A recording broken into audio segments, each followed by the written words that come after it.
In 2017, we set out on a quest, an exploration of the spook light phenomena. Through our travels, we uncovered and examined the legends and mysteries surrounding these sightings.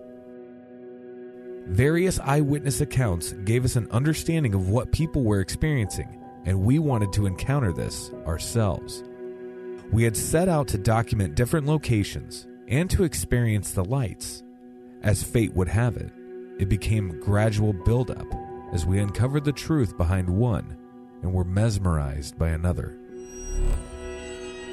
The lights of the Brown Mountains left us in awe, and as we drove away, we were excited to have not only witnessed the event, but had captured it with visual documentation.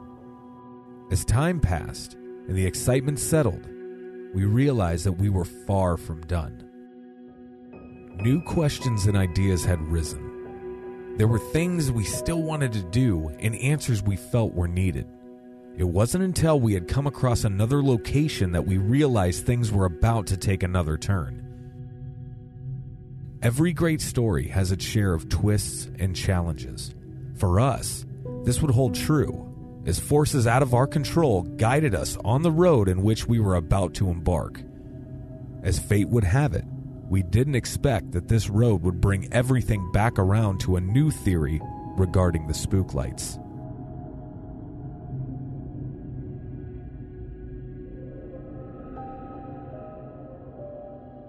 Our first goal of this documentary was to go back to the Brown Mountains. We had a plan in place that would get us even closer to potential answers. However, Mother Nature had other plans that would alter the course of our filming. Hey man, are you busy right now? No, what's going on? We got a problem. Problem with what?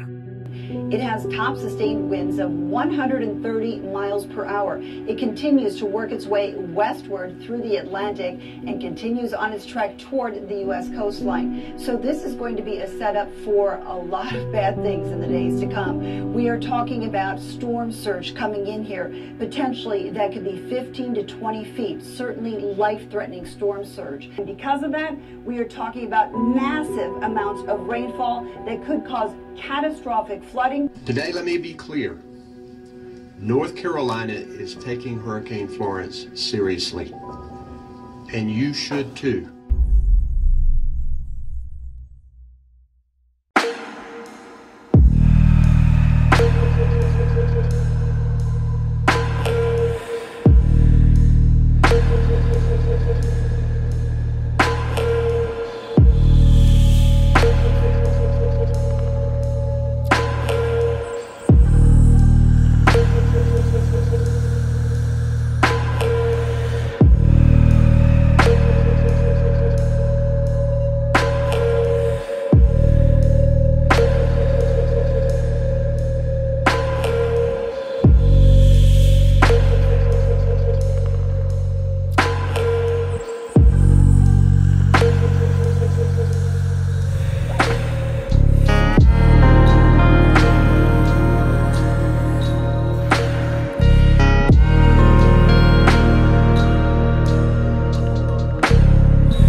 The hurricane and the flooding that is happening in North Carolina has really put a stalemate on our filming.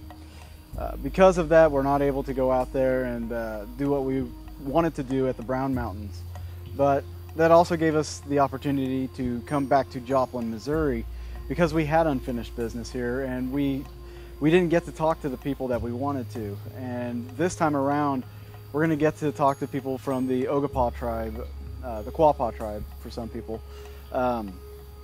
We didn't get to talk to them. We also had an experience out at Joplin that we never got an answer to. So I think it was a blessing in disguise and we're going to get to go out there and we're going to get to see what we might be able to come up with, and we might get some new information that'll lead us to some new legends and lore.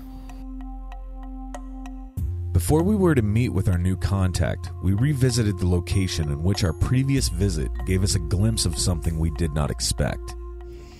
So we just saw a light. We definitely just saw a light. Unknown at this point.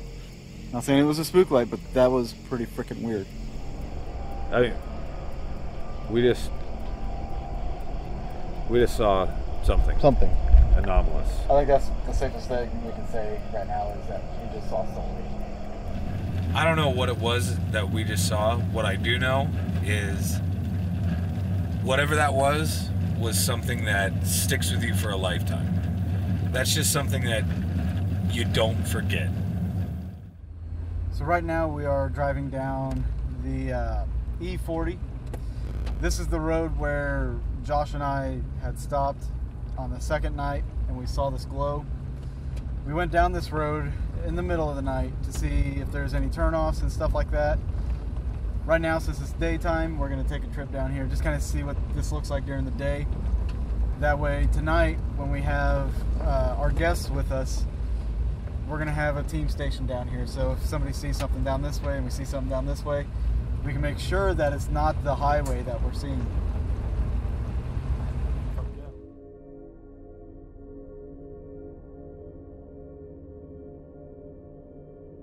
As night fell, we had an idea and enlisted the help of some good friends. We're out here at the E40 road. The Spooklight Road is just like a block over, but this is the road that we had our experience on the last time we were here. So we're focusing on this portion of it. We're going to have another team out here that's going to be on the far end of the road. So if anything happens in between us, we're going to be able to correlate with each other to see if either team saw it or both of us saw it. So we're hoping something happens tonight.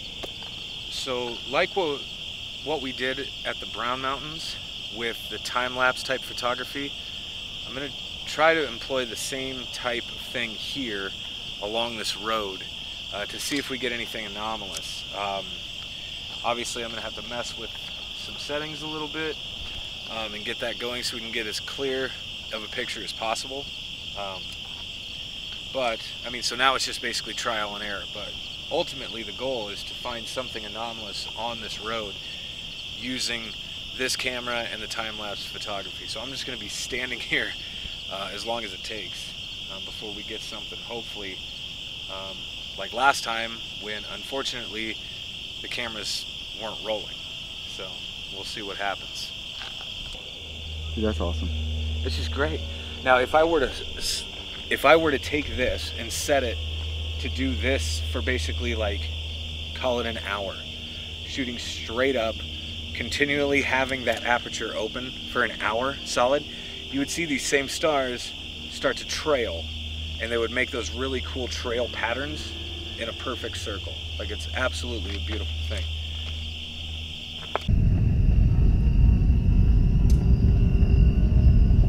Our main focus is down this road, which you guys cannot see. There is a road behind me. The guys are way down there. We're going to be looking to see if there's anything in between us, and that's that. That's it, pretty much. That's all we can do for the first night. So, trying to incorporate this FLIR anyway to see if whatever this light anomaly is does produce its own heat source, which from what we found, like in the Brown Mountains, I would suggest it absolutely does, because we definitely caught something anomalous on this device. No matter how quick it was, there was definitely something that was going on. So hopefully tonight we get a little better field test out of this and hopefully catch something. I really hope we catch something.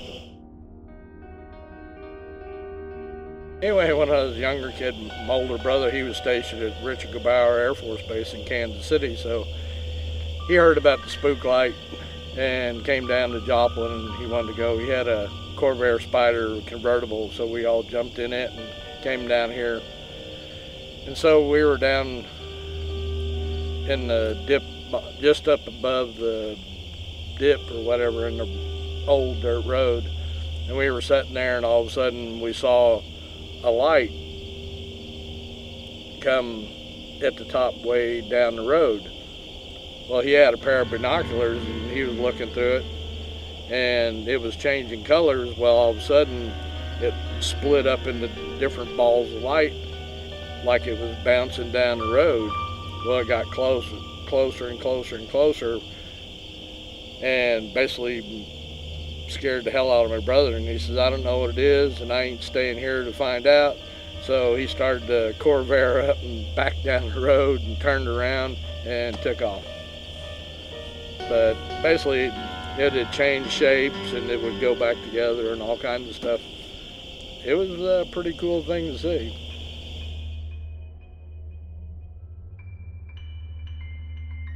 All right, so far what we can determine, there are still some lightning bugs out, but those are identifiable. If anybody ever chased lightning bugs, you know what lightning bugs look like. They are still out, very scarce at this time of year. It seems like, at least it seems like out here. I did see a flash off into this field over here, but there's a house back that way, and for all we know, it could have been them with a flashlight. There is a light on at the house, so somebody is up.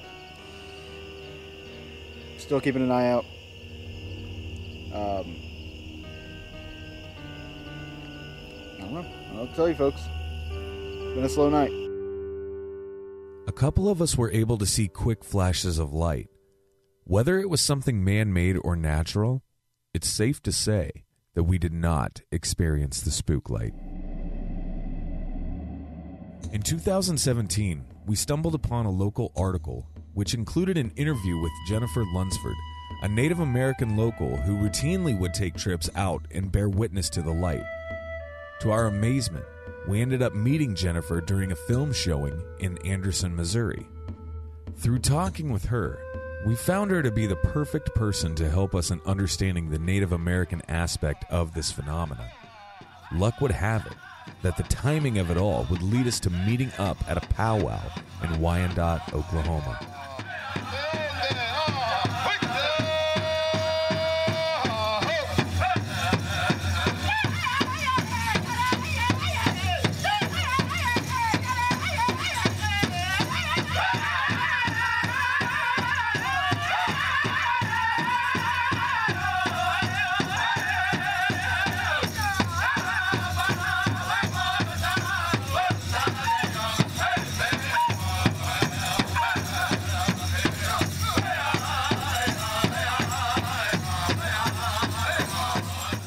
She would then introduce us and help us with interviewing some of the elders from different tribes.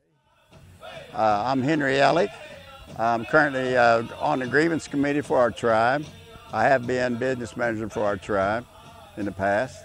My grandma passed away when she was 84, and I think I was 17.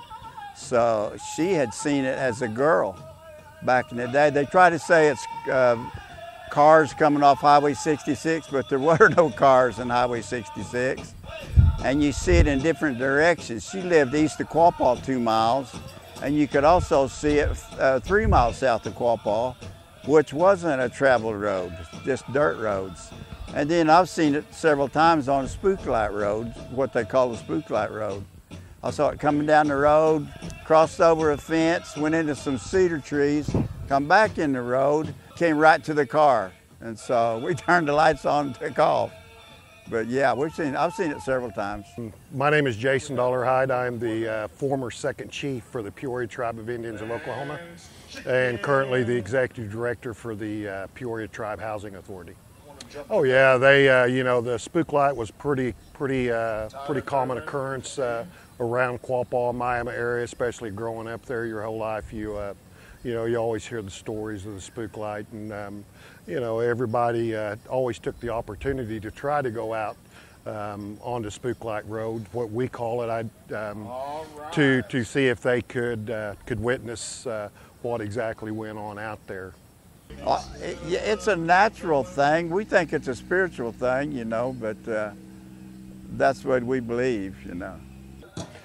You know, I've heard, you know, from different ones, you know, from my grandma and et cetera, you know, that talked very briefly, you know, about the spook light and the little people and how that was related a little bit. They didn't get into a lot of it, but you know, we was never encouraged to go out there, you know, by my grandmother and stuff. You know, I was always told to you know, to stay away from there.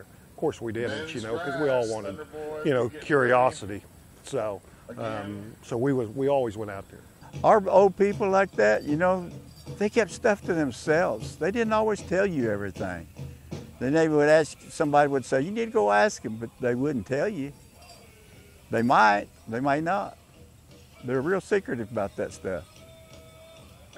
Oh yeah, you know, you've heard about the little people for years, and you know, around the Quapaw area, you know, from different folks, from the elders, and you know, not even from elderly folks, you know, just from people who've experienced living out there in the you know, in the rural areas and stuff.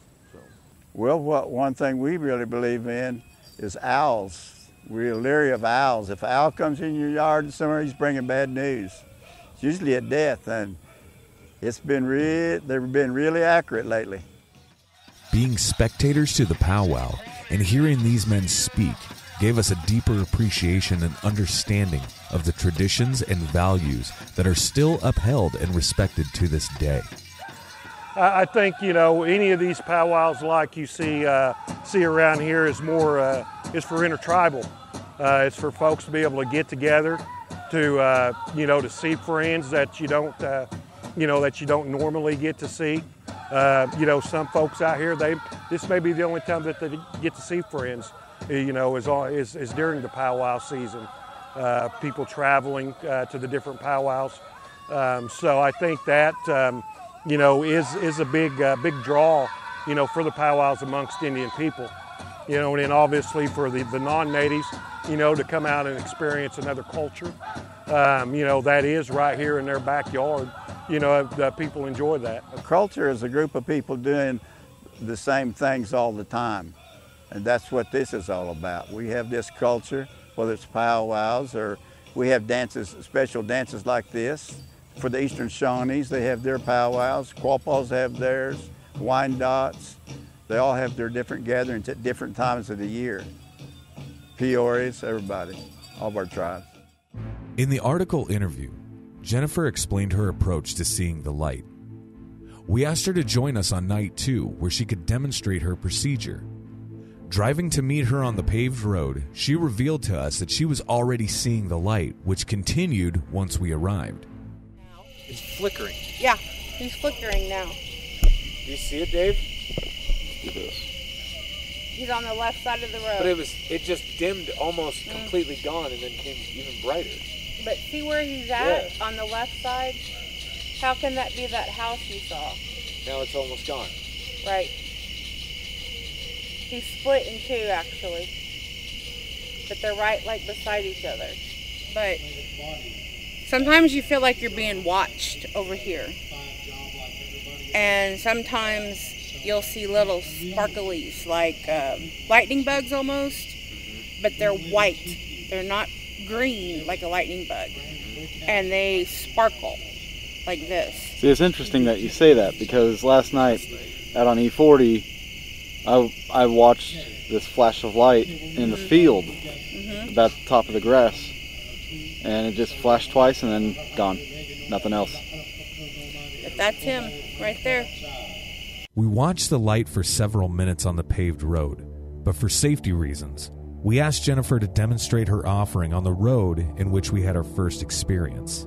Okay. Good evening, everyone. My name is Jennifer Lunsford. I'm White Mountain in San Carlos, Apache, but I was raised Quapaw traditional ways. I'm out here tonight with these guys and trying to show them the spook light and let them see, you know, why I probably see it all the time. Now, as Indian people across the way, we all have been raised with spirits. They weren't told to us to be bad. There are bad and there are good, but we were raised to understand that those are our ancestors that have passed on. My Aunt Polly, she used to have a lot of spirits visit her house. She always had food out. And then one of my other aunts, she always had food out, and they'd have it covered, but it was for the spirits. And so I took that connotation with me myself, that wherever I go, that there are spirits, you know, like out here at the Spook Light.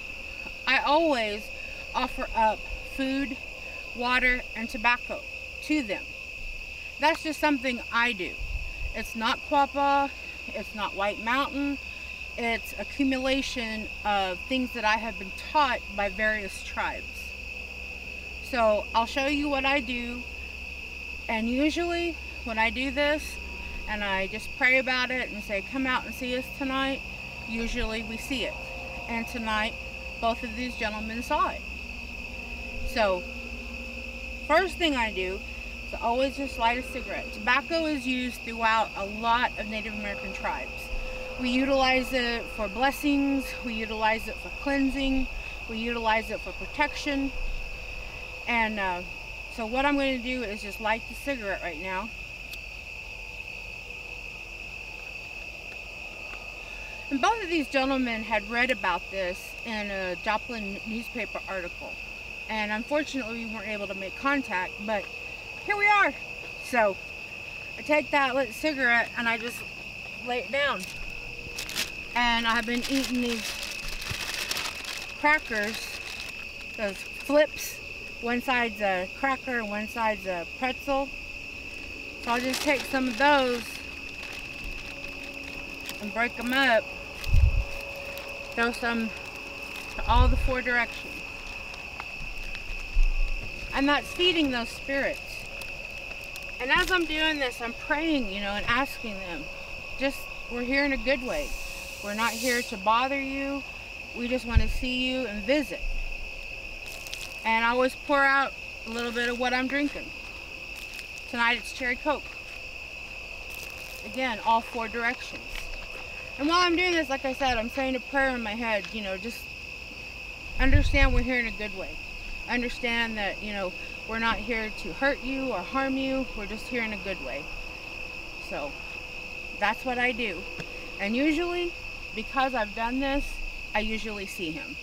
And I always refer to the Spook Light as a him. And honestly, I don't have any kind of real solid evidence that the light is a male, but the vibe I get from being out here is male.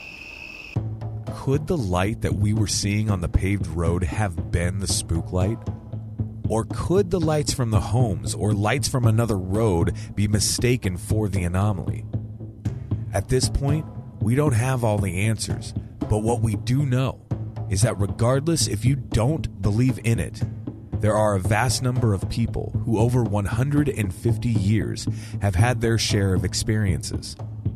Their stories and accounts will allow this mystery to remain just that, and will keep future investigators and truth seekers wondering and enthused.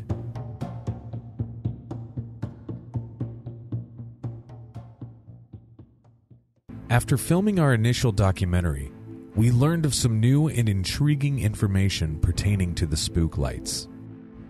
In the early 2000s, a group of scientists attempted to recreate conditions found in the Brown Mountains on a miniature scale in a laboratory.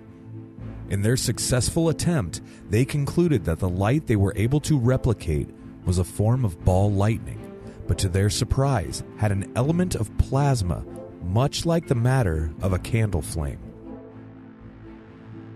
High levels of electromagnetic energy seemed to be produced as scientists measured radio disturbances, overexposed film, and even an encounter in which a man who was close enough to touch one of the lights received an uncomfortable, yet relatively harmless shock. The lights continue to baffle scientists as the formation of such manifestations in nature, in itself, is still a mystery. As some of the more fascinating and rather important discoveries, this information will play an integral part in the composition of a new theory. At this point, Not all of the pieces were there, but because of its unique characteristics, our next location was to become a large piece of the puzzle. We traveled into the Ouachita Mountains in Arkansas to explore the strange phenomenon occurring at the Board Camp Crystal Mine, just outside of the small town of Mina. The activity started shortly after they had bought the property, but after witnessing a major event, it seemed that the activity would increase.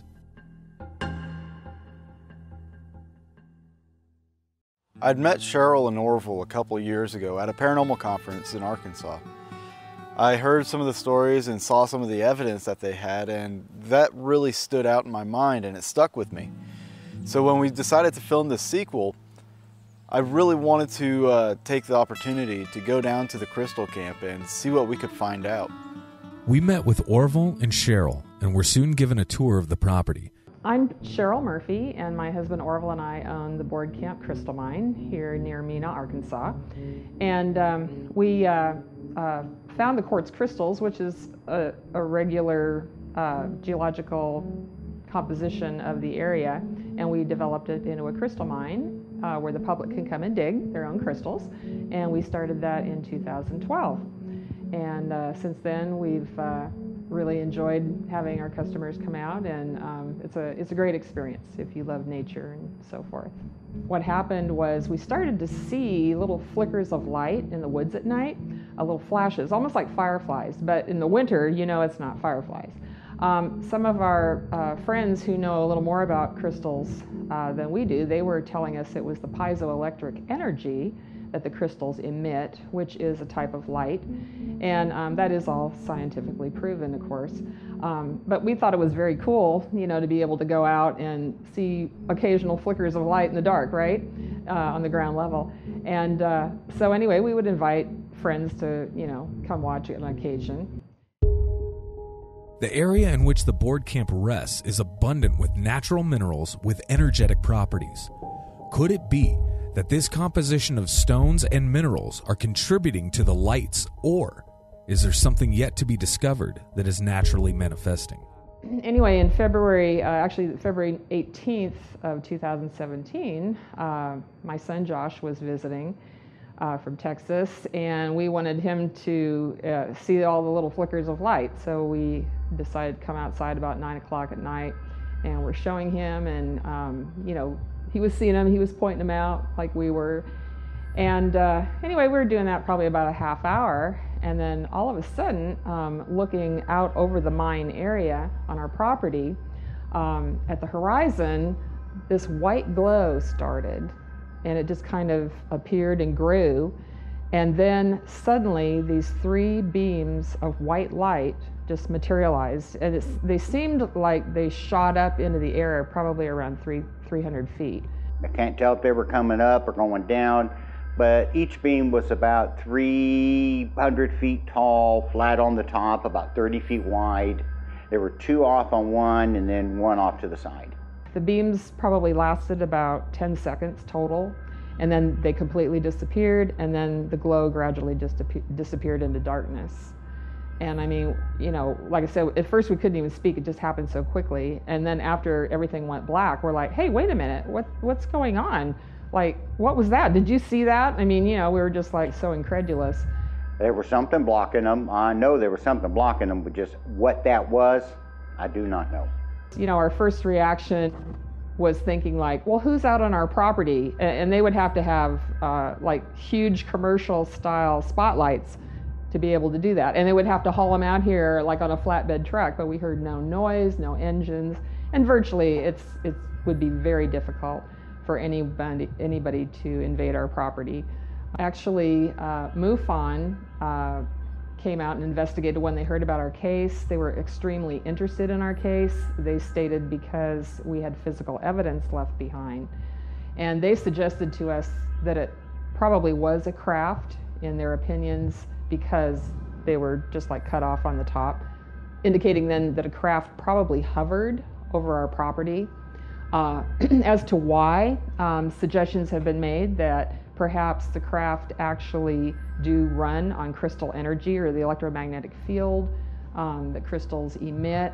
And you know, I mean, obviously we don't have proof of that, but it actually seems kind of scientifically plausible. Number one, because crystals do have an electromagnetic field. And I'm not sure if we actually understand the extent of it, but we know crystals have been discovered. They run our computers, our watches, and they transmit sound in a crystal radio situation. So anyway, very interesting physical properties that crystals have. So we'll go up the hill first to the event site. I didn't bring any gauges, but we could do all that later when Cheryl comes up with us. A lot of people, when they get up here, they feel kind of nauseous or a little heavy in the stomach, so some people feel nothing. But that picnic table there was sitting over here.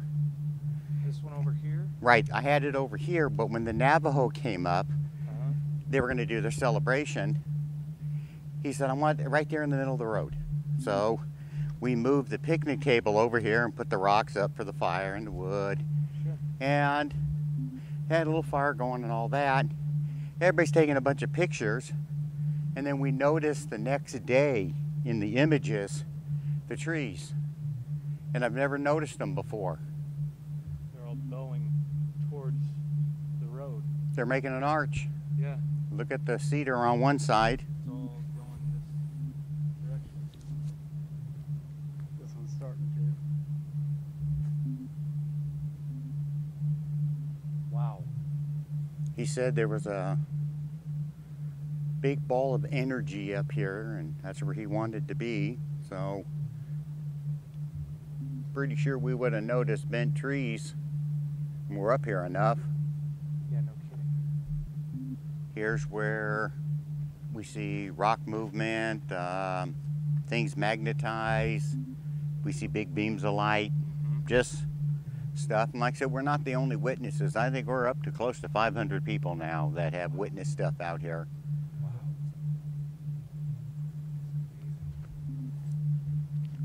So this is where the flyover was when the Travel Channel was here. It came from back there, came straight up overhead this way and across, and the film crew was out here and they came out and caught it going over. So we see that stuff probably once or twice a month. Nice. One lady was sitting at the table, and her husband and Cheryl went to the stage to get more battery packs. I walked them, my truck was parked here, and I walked over to the truck and I heard her talking. So I walked back up and I said, were you calling me? I could hear you talking, I couldn't understand what you're saying. And she's standing up going, it wasn't me, it wasn't me. And she's looking around. It wasn't yelling, it was just normal woman's voice, right? So when Cheryl comes up with her husband, the lady's husband, she goes, did you hear that lady talking? She could hear it at the stage. What? Dang, that's a distance. Right, so it had nothing to do with volume. No, exactly. So. Oh man, that's interesting.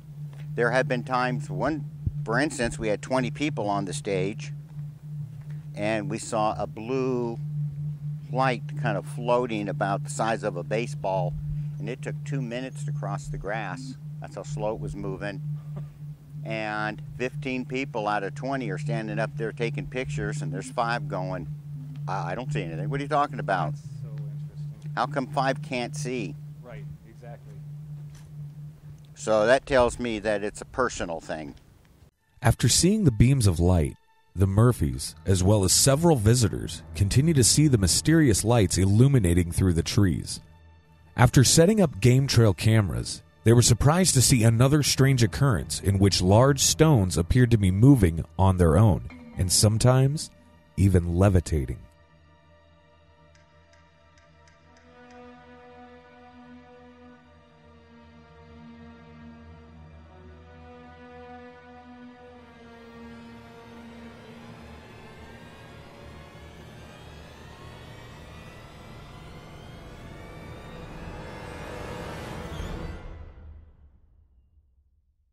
The MUFON investigation was mid-February, and by the 1st of April, we were thinking about putting out the game cameras just to see if we could capture people coming on our property and moving stuff around. I mean, obviously, you know, your first reaction is, okay, who's doing this, right? Who's sneaking on our property and doing this? But like I've said, you know, it's really pretty hard to access, especially the interior of our property, I think, without us knowing that.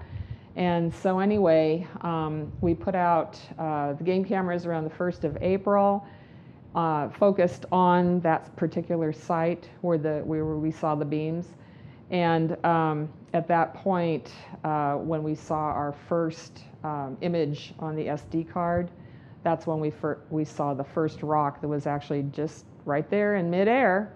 And, you know, to see that for the first time, we were totally blown away. I mean, we kept staring at it going, wait a minute, that rock, in this image, it looks like it's just hovering in midair. You know, we didn't have a video at the time, it was just an image of it, but it was pretty a head scratcher. That's hard to understand.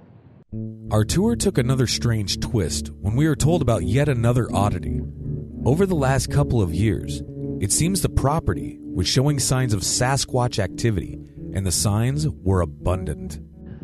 Well, right after the MUFON investigation, and then we started seeing the images of the rocks in the game camera images, we also started seeing orbs of light at night. And the first ones we saw, they were white, almost as though someone is just shining like a 2-inch flashlight right in your face, except there's no beam coming from that light. And the orbs would appear, sometimes disappear, like flash on and off. Sometimes they would just kind of move around, kind of float around, and then just disappear. And in various areas of our property, there was no real rhyme or reason when they appeared or how they were going to appear or where they were going to appear. And so after that, we actually had a gentleman who was experienced with Sasquatch. And when he came to visit us, he just seemed to sense that there was a Sasquatch presence here. And at that point, we're like, whoa, wait a minute, okay? First, we're told aliens are here, and there was even some ghost hunters here that told us that we had spirits here, and now this guy's telling us we have Sasquatch here? I mean, to us, you know, who had never been into the paranormal before in our lives, you know, it just sounded totally outrageous. But what he did was he took us for a walk through our forest, and he began to show us what is called tree structures. And we were like blown away when he showed us these things, because apparently when Sasquatch live in a forested area, they make markers, is my understanding, and even Native Americans later on who came, they were telling us the same type of thing that goes back in their folklore, that the Sasquatch make markers using trees, twigs. Sometimes they're crossed, like limbs are crossed in the middle of a path. Sometimes they're in an A shape, almost like an arrow. Sometimes trees are leaning against each other or woven. The branches are woven together. And nature, that doesn't happen in nature. You know, I mean, vines can, of course, wrap around, but not tree limbs necessarily. I mean, I've never heard of that. So we were pretty amazed when our first friend came, and he has a Cherokee background, by the way, so he has a Native American background, and he started showing us this. So I left the hollow stump here because we realized something's been beating on the side of the tree. So smacking. You could hear that forever, especially being up yeah. top here. That sound. I can hear it at the house. Oh yeah. Damn. And another thing you'll have to try too. Native Americans showed us this. You've heard coyotes out at night, sure. Obviously. Sure. Okay. Coyotes start howling and screaming and whatever. And if you do this, they take about 30 seconds and they shut right up. This is the public dig site, but see that tree that way? It's been there a long time. It's still alive. It's not dead. And if you get up close, you can see it's wedged in there enough to where it's bulged. Wow. And we're going to go to where it's pointing.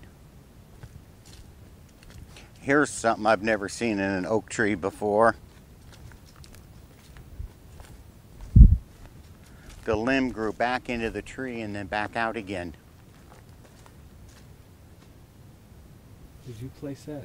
Nope, we keep knocking it out of the tree, and then we find another one up there later. Do you mind? Help yourself. I'm just going to put it down here. Right there. And then we can maybe come back later. Yeah. See. Because, yeah, that's cool. This tree here was pulled down, and the fork was stuck in that tree and then braided. Yeah. It's braided into place so it stays. Mm-hmm. Over here,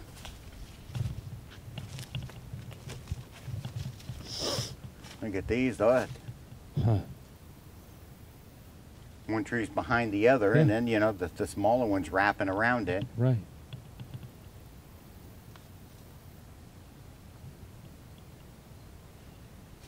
It's pretty interesting stuff.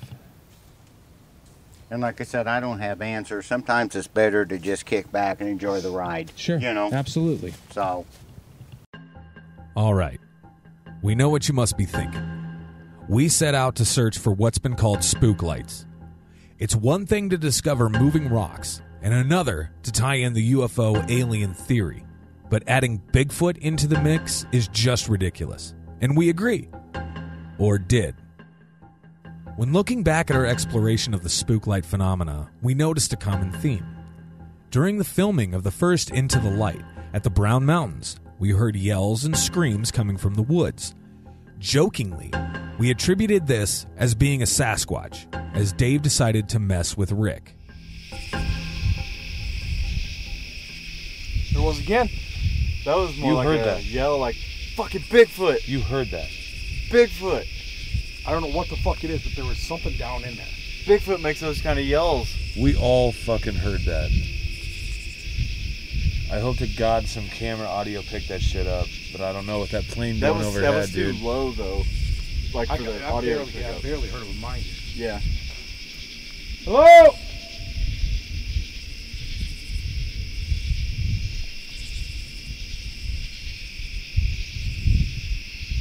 Should I try a Bigfoot call? Just fucking go for it. Here. Yeah. Steady.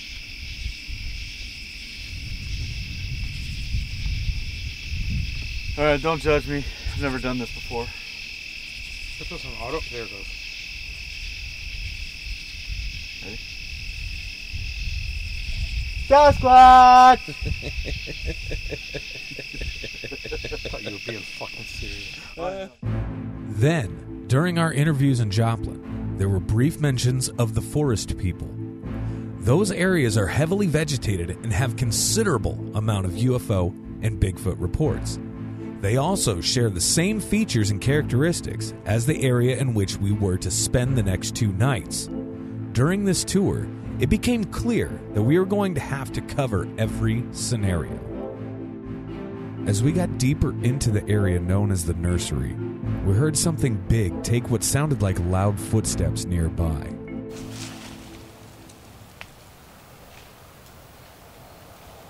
They just don't Hang on, stop moving. bend this way. What was that moving? You heard that over there? Yeah, I heard it. That was big. Sounded like somebody was walking. Yes, it did.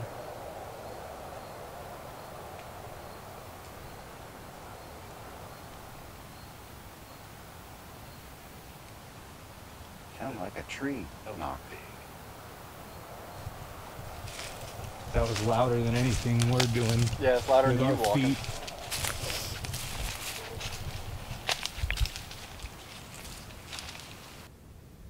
We've got up close to something before.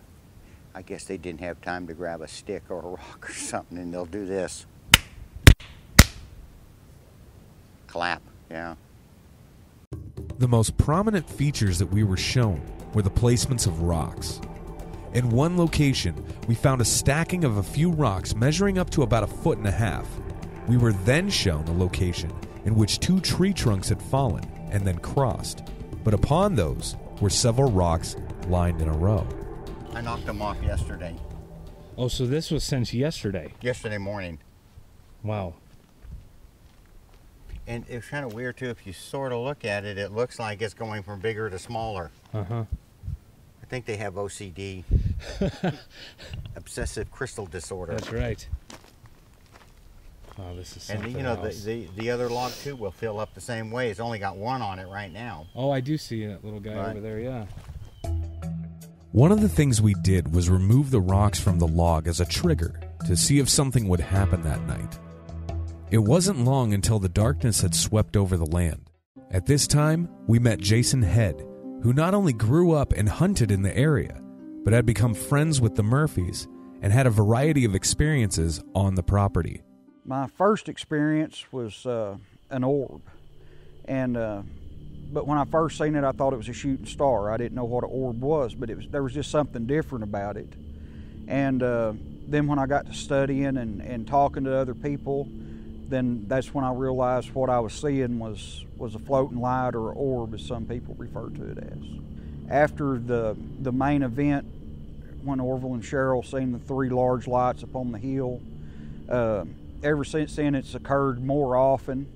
On the average, we'll usually see something 2-3 times a week. One night, me and Orville was up doing some investigating work, and me and him seen this large light, and we thought we were only gone like for 45 minutes, an hour, and we got back to the house and we'd been gone nearly 3 hours. That was the only time I had witnessed it. Now, one night, Orville, there was a large light out here, a large group of people. He went running after the light. We noticed he was gone. We went to looking for him. Never did find him. About 45 minutes later, he showed up. You know, he thought he'd only been gone a couple of minutes. And like I said, he'd been gone nearly an hour.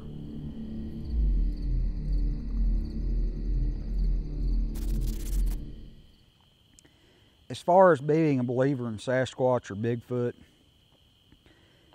I'm gonna have to say yes. I've witnessed too many things. I've talked to too many different people that study and investigate this. So I'm gonna say that there's something out there. You know, tree knocking.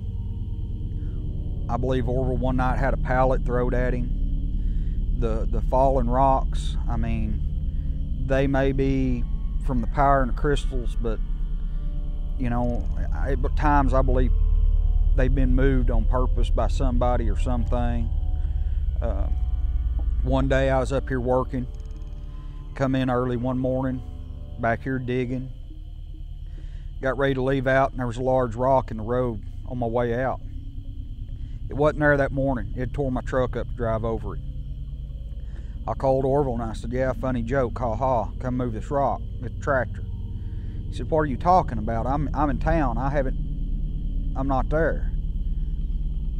Somebody or something put that rock there, you know. I had to get the tractor to move it. There was no way of moving it by hand. So, you know, just strange things that just out of the ordinary. I think a lot of this that's going on out here, we're being showed for a reason. I think it's kind of a safe haven kind of thing, and I think they're comfortable out here. And I think that whatever energy is being produced, or we're trying to be showed that it's all working together in some strange sense. We watched the forest from the stage in hopes of catching a glimpse of the lights. For a couple of hours, all was quiet, and we decided to trek up to the event site where Cheryl and Orville witnessed the beams of light. So you can see the compass north is over there. Hang on a second. Okay. Switch this from night vision. There's north, right? See the fence posts?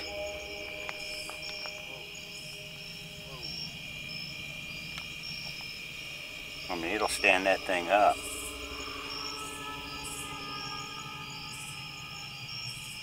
All of them. Anything you leave up here turns magnetic.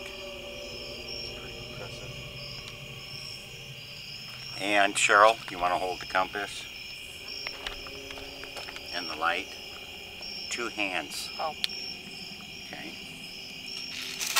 Take the post out. Okay, now watch. So obviously, wow. Now, see in the north? I'm going to flip it around. It's not just magnetic, it's polarized. Right. And look how strong it is.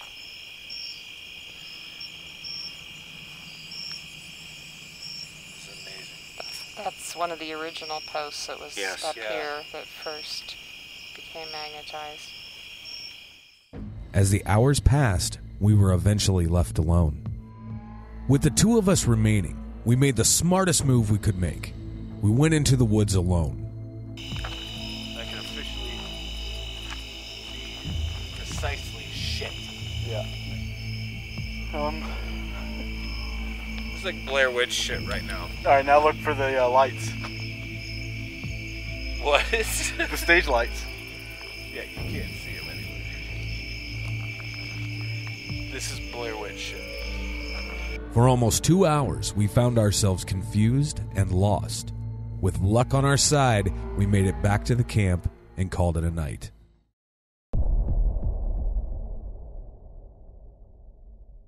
It's a little after 3 a.m. and I was hearing some knocks, like loud, like they were coming out from the woods. And then, yeah.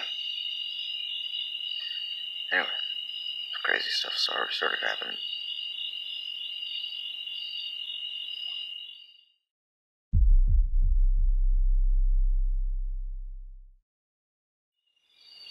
So,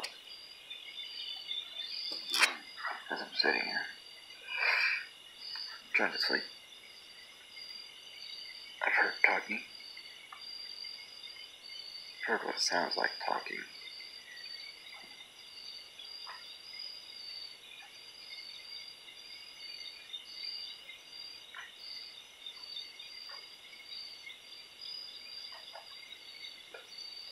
Hand gloves. We've got up close to something before. I guess they didn't have time to grab a stick or a rock or something, and they'll do this. Clap, yeah.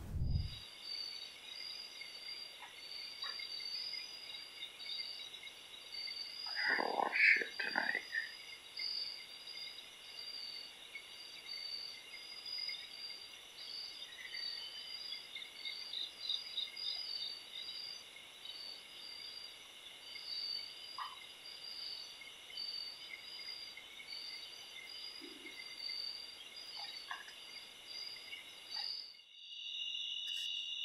Getting that musty smell.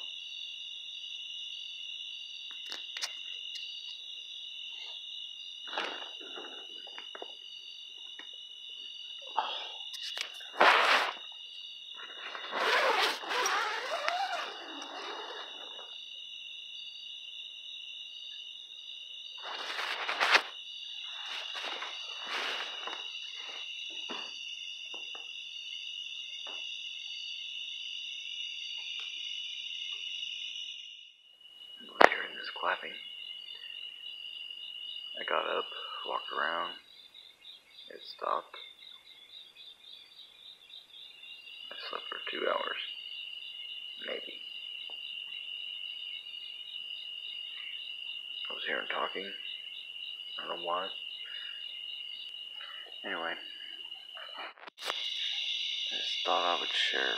This stuff's it was getting pretty wild there for a second. I walked over that way, and I heard the huff, kind of like the huff that we had been hearing when we were out in the woods. I think maybe they're curious. The next morning, after talking about what Dave had heard, we decided to check a few key locations where rocks were placed in a peculiar manner. Upon arriving at the location where Josh had previously removed the rocks on the log, we were stunned to find that a single rock had been placed back onto each of the logs. At this time, we checked in with Orville to see if he had been out there yet, and to our surprise, he in fact had not. With a full day ahead of us, we drove to Mina and stopped by the public library to further research the area and find more information that might help us in our quest. When looking up the reported sightings of UFOs and Bigfoot, we found that a good amount in Arkansas were from the Ouachita State Park, and we just happened to be surrounded by it. So, here's a UFO sighting. Okay. February 8th, 2018. This year. Interesting. I guess this is in an interview format. It says, where were you and what were you doing at the time? I was driving on Polk Road 74 near Mina at the Ouachita River Bridge about 8:30 p.m. on February 8th, 2018. When I sighted a large triangular object in the sky at about 1,000 feet with 3 yellow lights. What did we see last night? That's exactly what I was just going to say. Had 3 yellow lights at each point, about 100 feet wide and 100 feet long. Wow. Question. What made you first notice the object? I just noticed a bright yellow colored light that I had never seen before in the sky. What did you think the object was when you first noticed it? I thought the object was a large triangular aircraft, or maybe 3 planes flying in formation, but then I noticed that all 3 lights stayed together when the object moved. And that's when I started to think it was a UFO. Wow. All I could see was 3 yellow bright lights formed as the points of a triangle. I did not see a craft, but it was the 3 lights that appeared to be on the points of a black object. The object moved extremely fast. The best way to describe it is when you're following an airplane and it disappears behind a cloud. You expect to see the airplane again at an expected location when it reappears from behind a cloud, but this object did not act that way. The object seemed to move more side to side instead of in a straight line, so it zigged and zagged, I guess. Interesting. I saw it appear 3 times. It appeared, then disappeared, and unlike the airplane, it reappeared where I did not expect to see it. It was like it was moving in 2 directions at once. It was flying more of a southwesterly direction from my location. Let's see. I was tired and I was driving and tired to follow it. Or I was driving and tried to follow it. The object seemed to be heading in a southerly direction towards a small community called Board Camp or Nunnally. Wow. Where there have been other recent sightings. I called a friend, Orville Murphy. Yeah. Who lives there to see if he could see the object. He told me later that he did and would report it. The object just disappeared while I was trying to keep up with it during driving. I drove 5 to 7 miles trying to follow it before I lost sight of it. So This was a sighting somebody had, and then they reported it to Orville because it was moving his way. Right. Interesting. So, apparently back in the day, and this isn't that hard to believe really, but it does say that, like, Mina specifically was 100% white. Okay. Despite attempts in 1897 and 1898 to chase African Americans from the Mina area, a small black community dubbed Little Africa arose just east of Mina on Board Camp Creek. On February 20th of 1901, Pete Berryman, nickname Nigger Pete, was lynched. Holy shit. Numerous other instances of racially motivated harassment occurred throughout the years in Mina.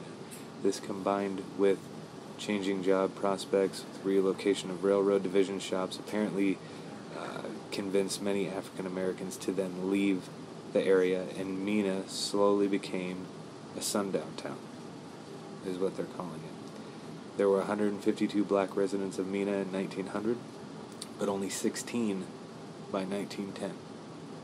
Wow. So we're talking a decade, and right at 150 people bounced. It's interesting. And they started their Board Camp Creek, right there. They started their own small black community dubbed Little Africa right there. Wow, that's interesting. Kind of a shady past, you know what I mean? Yeah, for sure. Very interesting stuff, my friend. We made it back after sundown. Talking with Orville and Cheryl made us want to try something we've seen and were told about. So, very similar to like what we did in Joplin with an offering to the spirit or whatever, or to the energy, to whatever is going on out here. Very similar to like with the Joplin story. We're offering up peanut butter. And a couple other things, but peanut butter apparently is a favorite around here. So I'm gonna offer up this peanut butter. Now, Orville, you're gonna have to help me out here, because what do you call the people out here? What is the forest people? Forest people? Right. Okay, thank you. So I'm gonna offer up this jar of peanut butter to the forest people that are out here. And this is yours. So you may come and take this, enjoy this. We also have some beef jerky, because, you know, just in case. What kind of beef jerky is it? This is Jack Link's teriyaki flavor. Give me a piece of it. And like, you bought it. You didn't buy any for yourself? Yes. You know, I always have such a problem opening these things. All right. So also to the forest people, we are offering up this beef jerky, which is insanely tasty. I'm going to get rid of the trash here. And then I'm going to strategically place a green glow stick with a cute little ribbon attached to it. And I am just going to put that,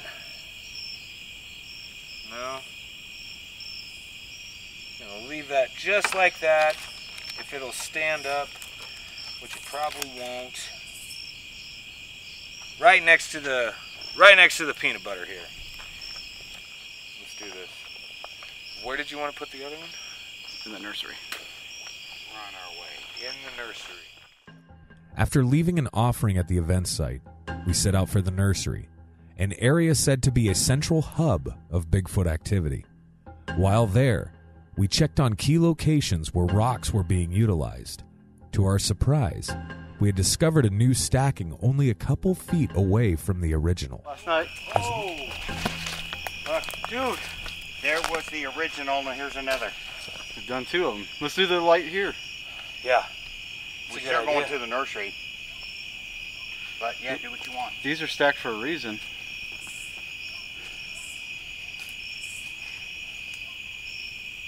Holy shit. You can hang it off a branch up here? Yeah, you could do that. So we've got these rock formations here. This is the first time we've seen them. We saw the pictures that Orville's got. So with this last glow stick, we're gonna kind of hang it in this tree here, right above it.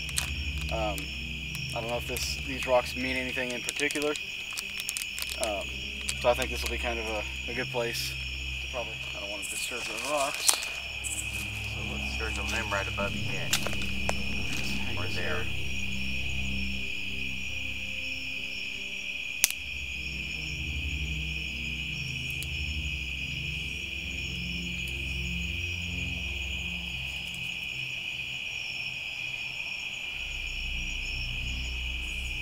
For the people of the woods, I'm going to leave this here to you as a gift. We want to say thank you for anything you've done yesterday, last night, and hopefully we can speak tonight, or you can show yourself to us. But I leave this gift here for you. We'll leave it alone. You can do whatever you want with it. And we want to say thank you. All right. As we continued, we were once again caught off guard by a series of discoveries. Oh, wow. We were down here last night.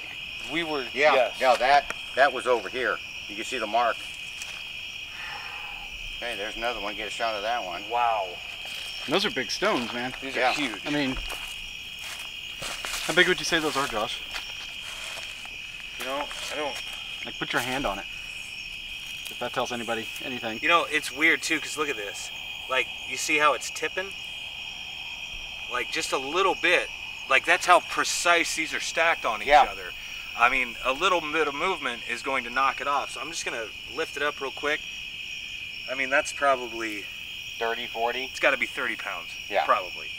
I would suggest the other one is probably a little bit heavy. Look, see, I can't even put it back. Well, okay. Man, this is what I was commenting on. Oh, earlier. look! What do you got? Holy shit! And it's shaped the size of the hole. Okay, so the rock I took out. Shine down. That's the rock I took out. Yeah. That's the rock I took out. But step back just a little bit, easy. Look, step back. Look, gigantic fucking footprint. Do you see this? 1, 2. Look at the stride. And look at the rock. That is wedged in there. I'm gonna have you try to get it out. I will hang on. I want to see this. Yeah. We need something for measurement. So I'm gonna use your camera. I actually can now. Here, I'm gonna do this real quick. Set your cell phone down. No, I'm gonna use my cell phone to do a measurement. You got an app? Well, luckily iOS 12. Yeah, look here. It looks like one here, one there. Okay, so the footprint we discovered was reminiscent of the casting we were shown that was taken by Orville nearly a year prior. So I'm going to guess that's 18 feet, or excuse me, 18 inches from top to base, and then we're going to go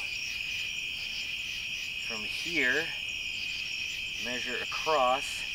That is 8 inches wide. So we have 18 inches top to bottom, 8 inches. So I'm honestly, bro, look, got another one here, and there's no telling what's back here. It's dark. Yeah, no kidding. I was looking back here because, I mean, if you get up in there, maybe you would have walked around and could have been. This is amazing. So now, without disturbing this, I'd like to try to go for it. Get that out. Right. Hang on, before you do, I'm gonna look around here. Okay. Shine your light back here. Like, there's disturbed ground right there. Yeah, I see that. And a little bit up here. But I don't know if that was before or after. Wow, dude. In all honesty, I mean, it and think about, like, does kind of look like stuff, an indentation. Like all that stuff we were hearing last night. Yeah. You know, all that stuff that we were hearing even just a little bit ago. Estimate the distance. Right. You know what I'm saying? From the stage to here. And I'm like I said, you got to estimate everything because nobody knows anything for a fact. Right, exactly. Damn, man.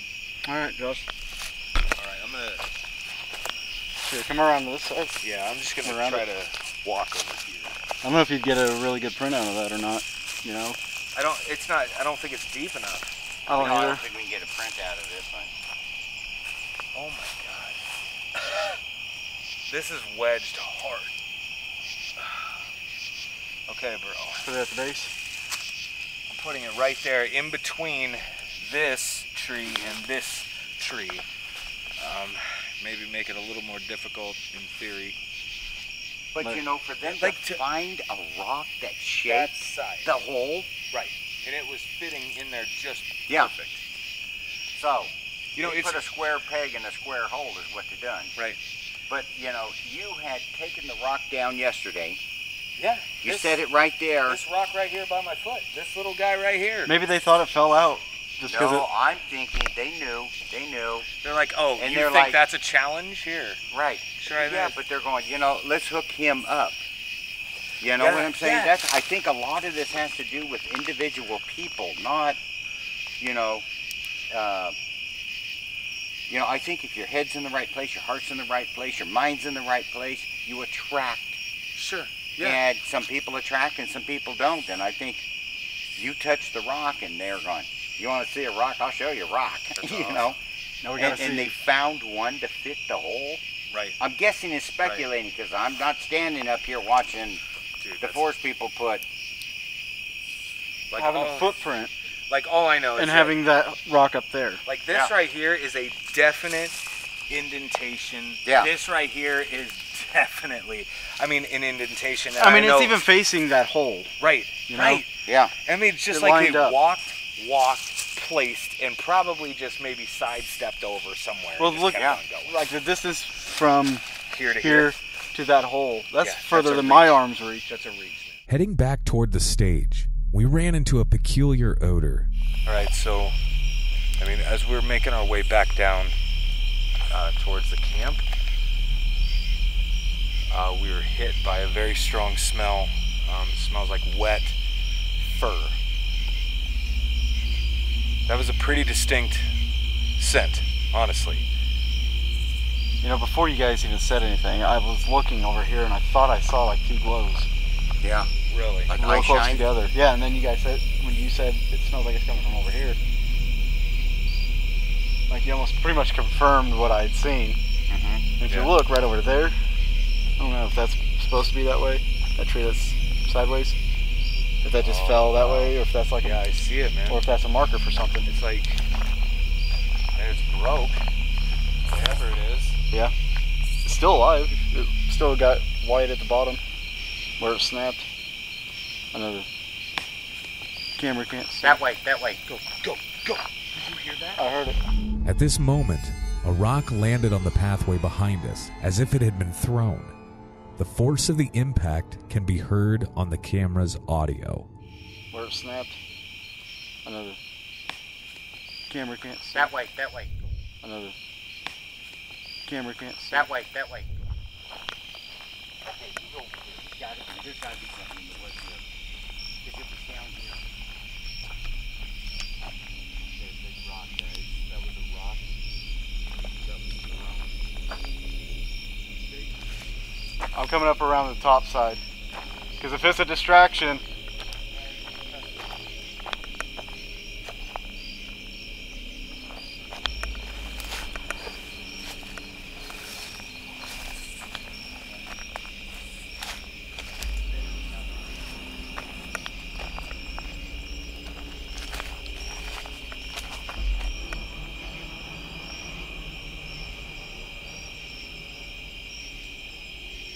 We were quickly joined by Cheryl and an investigator from MUFON, the Mutual UFO Network. As we discussed what had just happened, the odor came back. smell. Oh man, we got. You tell them. So we were standing, I mean, right where you guys are now. Wait, Did you hear that? You remember that low hum you were hearing last night? Yes. Yeah. Just fucking heard it. Louder though. Like, I think we're getting close. too close. Yeah, that's cool.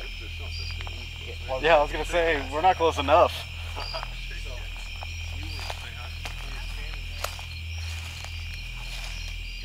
Without hesitation and with Orville in tow, Dave trekked into the woods to find the source. Talking about arches and stuff. I mean, you got this tree here. Looks like a path that came up here.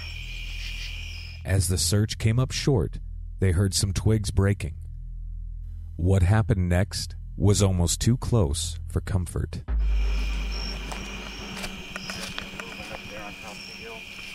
Over there? Up here. I heard sticks. They're standing up there. I thought they were talking over here. Okay. Yeah, they're over here. And this is thick brush. There's no way something's going to get in there. Unless it's going to make some sound. Right. Unless it's big. It's going to make a lot of sound.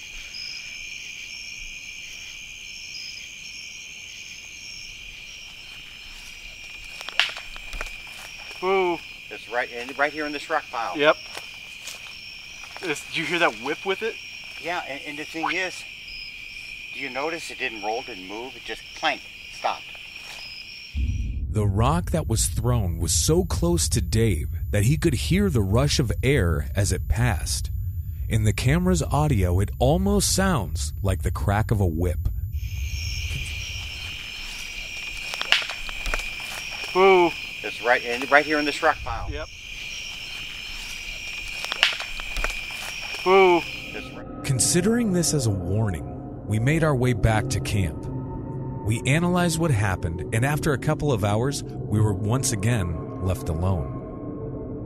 We are about to split up and go to different sections of this forest and hopefully experience Sasquatch or some kind of alien activity, or I don't know, like weird balls of light, you know, like I don't know, just weird balls. But I mean, it could be anything, you know, at this point. Like this place it's got everything. All right, my friend. Best of luck. Check on the stuff that's out there. I'm going to. Intend to, if I can find it. Okay. Fear not.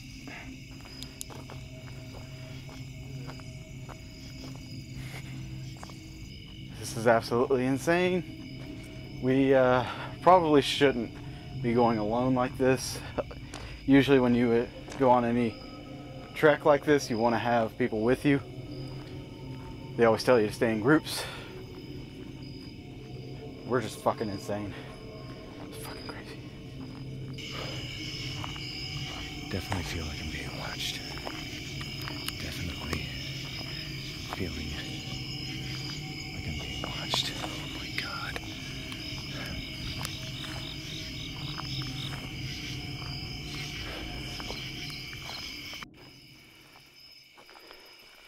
This is nerve-wracking, guys. And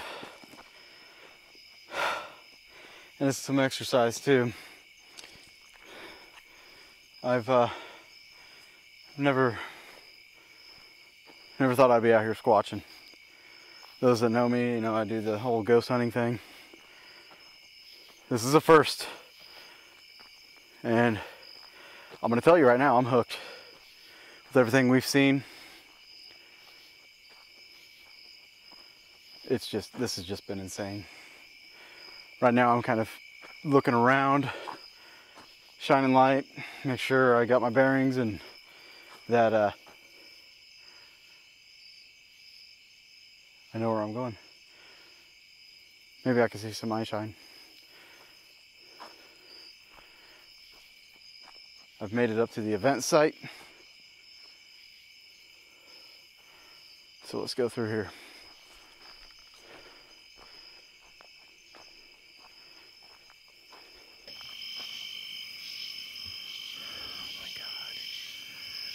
Guys, I'm like 2 steps in.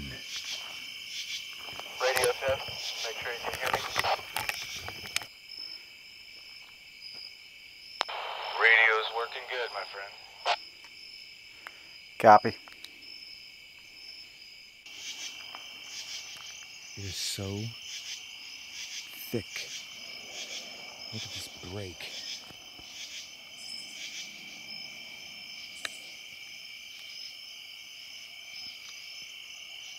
Big steps. Big fucking steps. Big steps.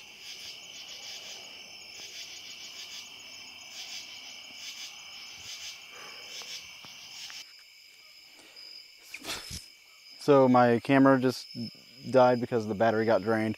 I had 100 minutes on that damn thing, and it completely drained. I just switched it out, so hopefully this lasts a little bit longer.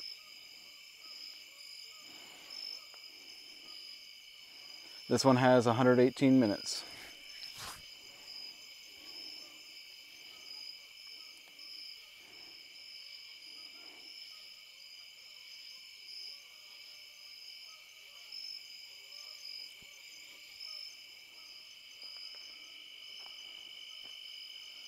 They say at this event site,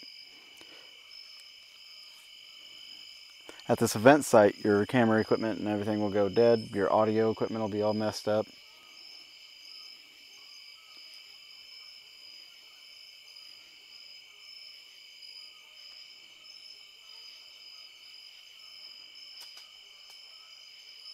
Whoa. Hello? Who's there? I hope that picked up. I'm here for the lights. Can you show me a light?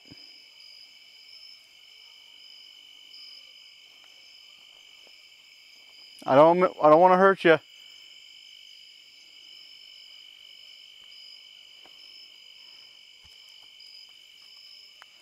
Dude, I just had something thrown at, not at me, but over here on the event site. Dude, I'm definitely getting creeped out over here too. It is so weird.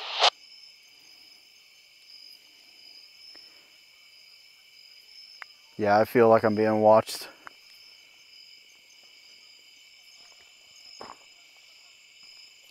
Did you throw something?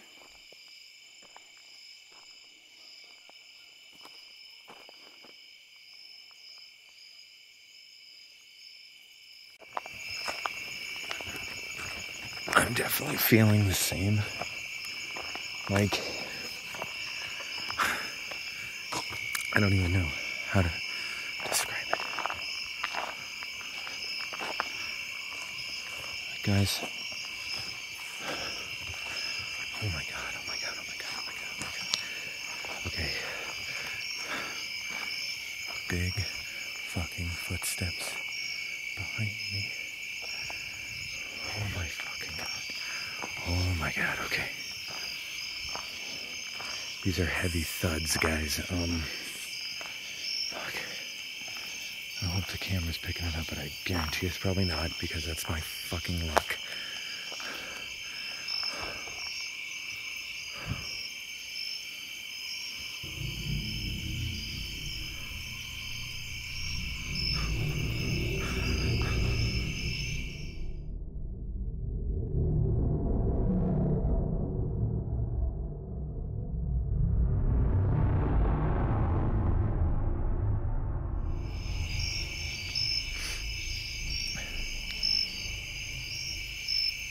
What the fuck? It's like little things are being fucking thrown or something.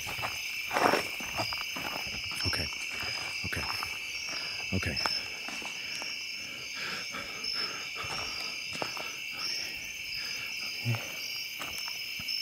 Calm the fuck down. Calm the fuck down. Calm the fuck down.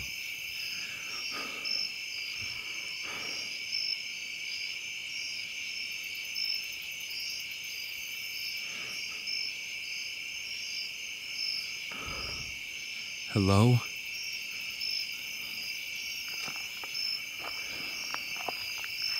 This is bullshit. This is bullshit. This is bullshit. Oh my fucking god, this is bullshit. Hello?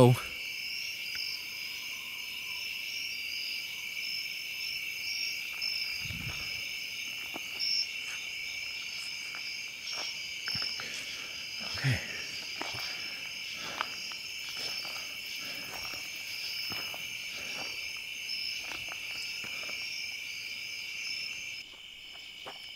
I literally have no idea where I'm at. I mean, I know where I'm at, it's just in the wide open.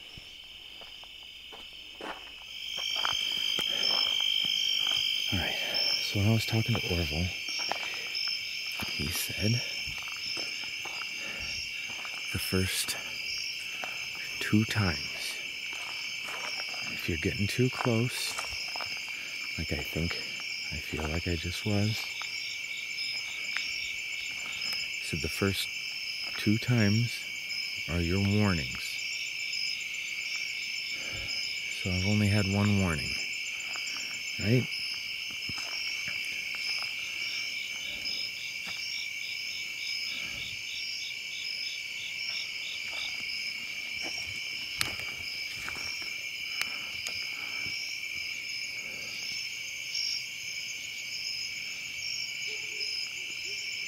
There's those fucking dogs barking again. God damn it.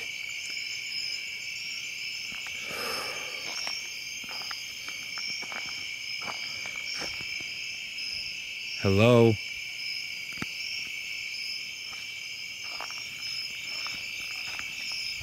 I wish there was some way that you could like communicate with me other than fucking banging trees and throwing rocks.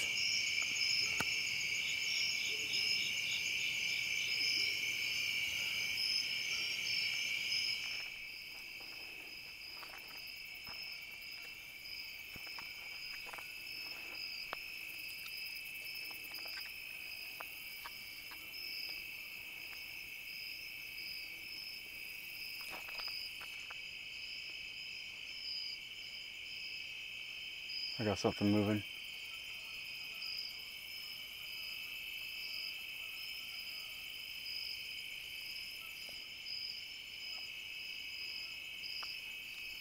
We're just gonna move forward.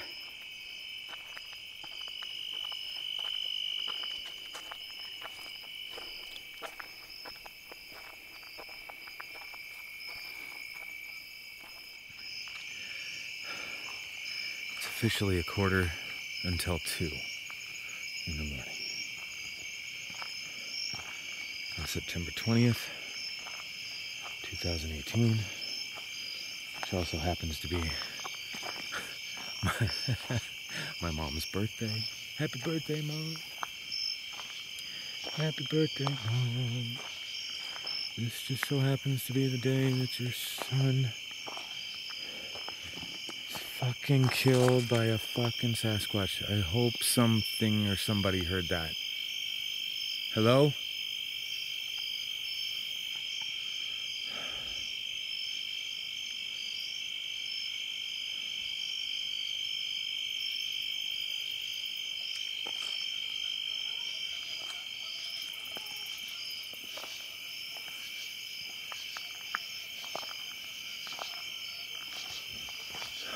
God, fucking spider webs like fucking everywhere. Fuck. Jesus. Fuck. Okay. Alright. Okay. Right. Watch your step. Get the fuck out of here. Get the fuck out of here. Okay. Okay. Okay.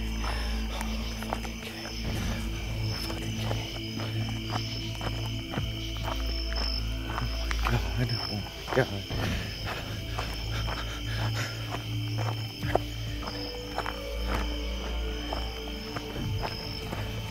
Oh, if I fuck.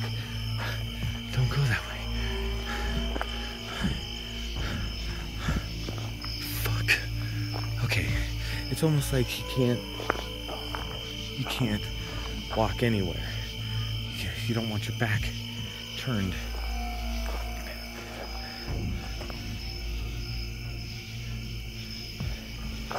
Hey, Dave. Oh, man, fuck. Yep. I just had 2 pretty significant warnings, is what I would consider them as. Definite, like, movement in the bushes, and it sounded like a big fucking rock or a thump or something right behind me. So, yeah. Are you backing out or are you just moving off somewhere else? I'm going to continue up the trail from the nursery. Okay, I've left the main event area and I'm heading north or south. I don't know what my direction is. Towards the ravine. that. I do not want to walk back down that way. I do not want to walk back down that way. I do not want to walk back down that way. It was kind of funny because I was like, oh, and it's, you know, September 20th, so I was like, it's my mom's birthday, like, happy birthday, Mom. And I was like, I go, interestingly enough, you know, on your birthday is the day that your oldest son dies. Like, dude, I was fucking tripping. So I'm out there, and I walked through a fucking cobweb, which is interesting because I had already gone that way anyway. You know what I mean? So this spider was pretty quick at work. Yeah. But I start fucking, like, I don't know, trying to brush everything out of my hair and my face, and right behind me, it sounded like a big thump. So I don't know if it was a rock. I'm pretty sure it was a fucking rock. Yeah. Before, I don't know exactly what it was. The first instance or whatever, it was definitely just 10, 20 feet maybe behind me. There's a big rustling in the bush. Right. And like a knock or something, but like I was like fucking wigged. So I was like, okay. I'm like, he said 2 warnings is basically all you get, you know? Before what? You don't want to find out? No. And he's like, and so I considered the first one, obviously, and then that last one that was right behind me, yeah. I considered too close for comfort. I was like, fuck it. For me, it's almost as if the lights have opened a door for us to experience this. Interesting. Like as if we started on a path. Right. We wanted to identify these lights. We wanted to figure out why they're there, what's the cause. Learning what we learned in the first film.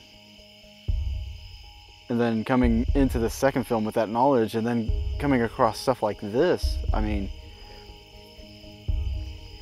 you know, you do expect to see the lights. That's what most people have been witnessing, is the lights. But we haven't seen one goddamn light. Right. What we've been experiencing is on the other spectrum. On the other spectrum of the paranormal field. I'm not trying to be like jumpy or nothing, but that didn't sound like a goose. You're right.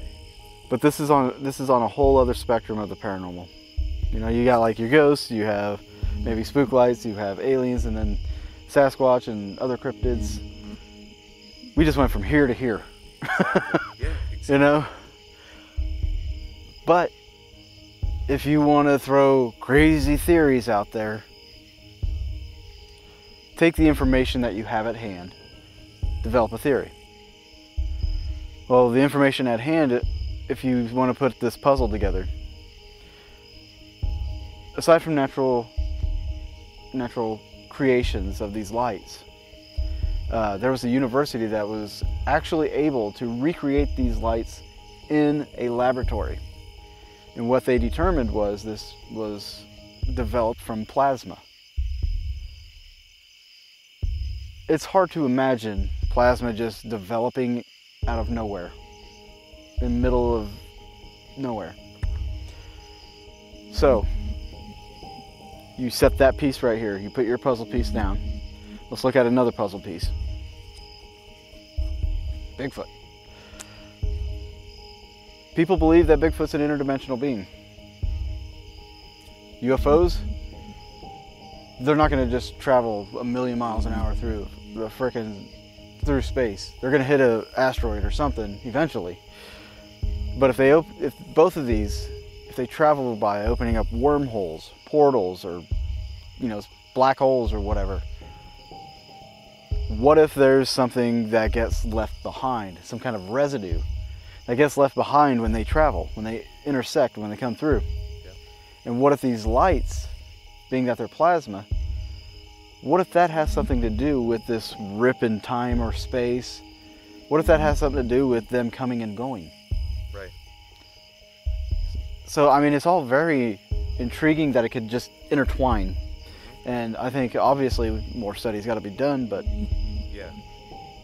But the experience we're having out here, it just opens for me, it's opened my eyes a little bit, and it's made me think about this a lot more, and made me think about it a little bit differently. Yeah.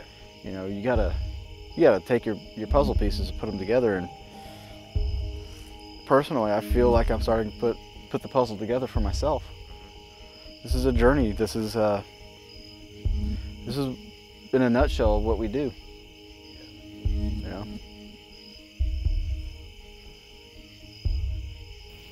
No, this is not what I was expecting at all. What did you think was gonna happen when we came out here? You know, I thought, yeah, like some weird shit's gonna happen.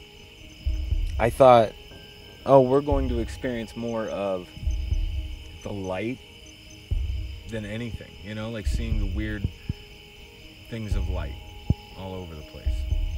And it fucking like shifts and it morphs into this. I mean, for fuck's sake, dude, for 2 days now we've been squatching. You know what I mean? Yeah. It's like we don't do that. I don't do that, you know?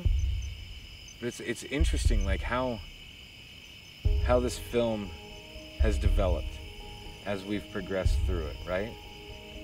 Like with, I don't even know how to explain it, man. It's just like, this is really, really cool. Like, I'm happy with the direction that it's gone. I think we've had some pretty fucking earth-shattering experiences, like the footprints, that fucking rock shoved in that tree. Like, what the hell is that? It's insane. Our exploration of the spook light phenomenon has taken us on an amazing journey. What started as a seemingly simple occurrence has turned into an unexpected and complex endeavor. Whether you attribute the lights to nature, ghosts, UFOs, or even Bigfoot, it's fair to say that something relatively unknown is happening. With advancements in science and the exploration into quantum physics, the answers just might be within reach. Although at this point we're still seeking those answers, the excitement of possibilities is encouraging others to look into the light.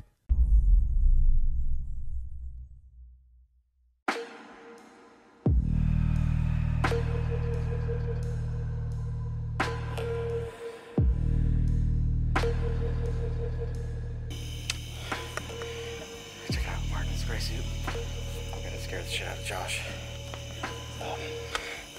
With this alien mask. They're gonna scare the fuck out of him. Out there. Are you okay? You look a little shaken. You scared the shit out of me. I thought you were dead. I thought Bigfoot came, grabbed you, was probably having his way with you, and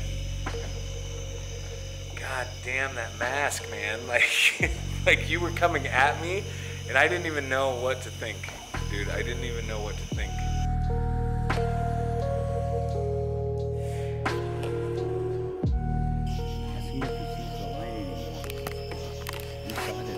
Oh yeah. Hey. Shit.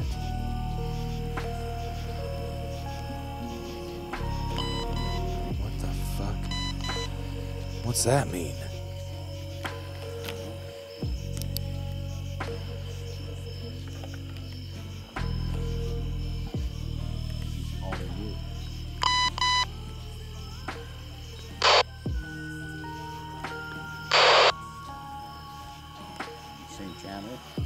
Should be.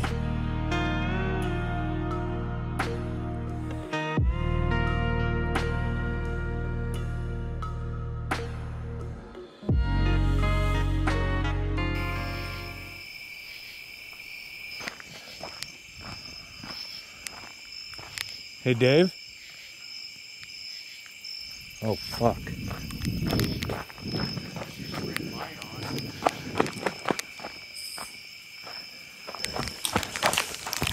Fuck! Fuck! Ah! Oh my fucking god.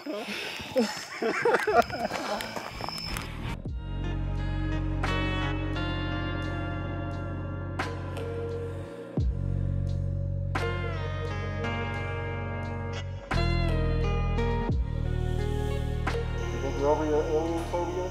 Probably. Like, maybe. I don't know, man. Like, oh. It fucked me up pretty good, though. Good on you. Good on you. It is hot.